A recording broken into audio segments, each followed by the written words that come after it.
Assalamualaikum Ustazah. Tadi kami mendapat laporan dari adik-adik kami, anak-anak surau kami, bahawa sunyonya tadi nampak sosok yang misterius. Mungkin itu adalah jin. Sebab di setiap awakku ada jin awak. Awak lahir ada jin awak. Jadi jin itu akan mengiringi awak. Jadi tadinya main-main di surau itu, ada pintu di belakang, di terasir kacu, itu pintunya. Terasir kacu di situ. Jadi tadi main kadang-kadang, sebab pas awak main pak tekong atau main nyurik-nyurik, yang melihat sosok seperti kawan-kawannya, seperti Randa pakai jilbab, tu tangan yang lambai-lambaikan. Ada yang nampak tadi di kacu, kakinya bergoyang-goyang. Ada yang nampak berlari di belakang surau. Mungkin itu jin, atau sebab jin pun senang mencari orang. Jadinya inginlah bermain-main dengan anak-anak kami. Tadi lah nampak dia anak-anak nyo lari pulang, nyo mengadu pada kami di rumah. Maka kami jelaskan itu adalah jin sebab nyo hendak menggaduh dah. Jadi mungkin itu kesalahan dari nyo lah, anak-anak nyo main di surau, nyo bersuara agak kareh. Disuruh menyapu tadi, nyo lari-lari. Itulah akibatnya. Tapi jangan takut, itu nak menggaduh ya.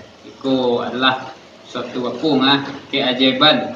Jin tu ada sebab minal jinnati wan nas. Allah menyertai jin dan manusia tu menyembah padanya. Baiklah, kami akan menginterogasi anak-anak kami. Bukti yang jelas sampai anak-anaknya tak berbohong. Itu bukan cerita dongeng. Nanya kepada adik kami, Icin atau Sila, kalian main-main siang tadi di Siko? Ya. Berkuai-kuai?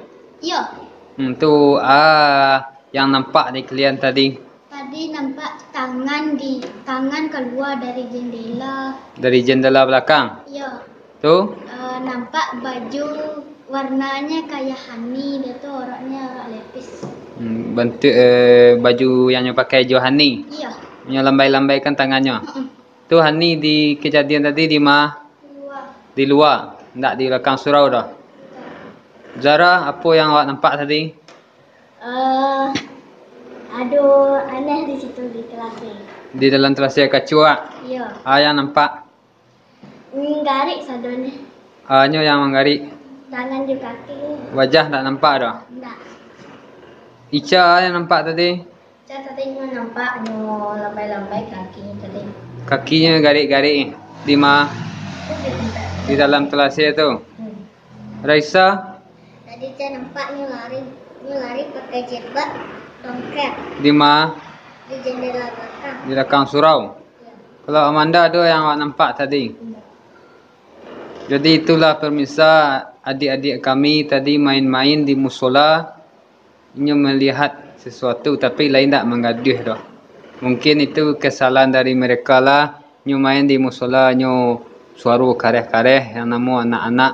Dia melihat tadi makhluk itulah jin tapi lain tak mengaduh. Nyo melihat dari pintu belakang itu tadi. Berjalan di belakang, pintu itu terbuka dan di talasir kacu awak nampak dia kaki-kaki. Jadilah nyo nampak itu, nyo lari, tu nyo menuju ke tempat kami tadi untuk menanyakan. Kami tanya kepada adik-adik kami yang belakang tadi, bahasanya nyo nampak. Icin jujur nampak? Ya. Ya? Jujur. Resa? Zara? Ya. Ani nampak tak? Mana? Nah, jadi itulah nampak di nyo sosok-sosok yang seperti kawan-kawan nyo, tapi itu tak bahaya sebab jingannya senang ke manusia. Jin juga ada yang kena hati ke manusia dia. Jadi jangan takut awak sebab nyo makhluk halus, awak makhluk yang ada badan awak nyo kasat mata. Jadi awak tak boleh takut. Jangan selalu takut, biar awak takutlah pada Tuhan. Biar Tuhan yang menjadikan jin itu awak dan selalu isi dunia ko. Awak cuma takut kepada Tuhan. Sebab jin itu nyo nak menggaduh, tapi kok digaduh nyo menggaduh. Sekian dari kami, mudah-mudahan itu menjadi pelajaran bagi kami, adik-adik kami dan awak sadunya. Sebab kalau awak bermain tu tak boleh suara kareh-kareh benar. Kadangnya sedang lalok tagai, sedang merokok tajin tu guys, sedang beralek tagai, jadi tergaduhnya hanya menampakkan dirinya. Sekian dari kami. Assalamualaikum warahmatullahi wabarakatuh.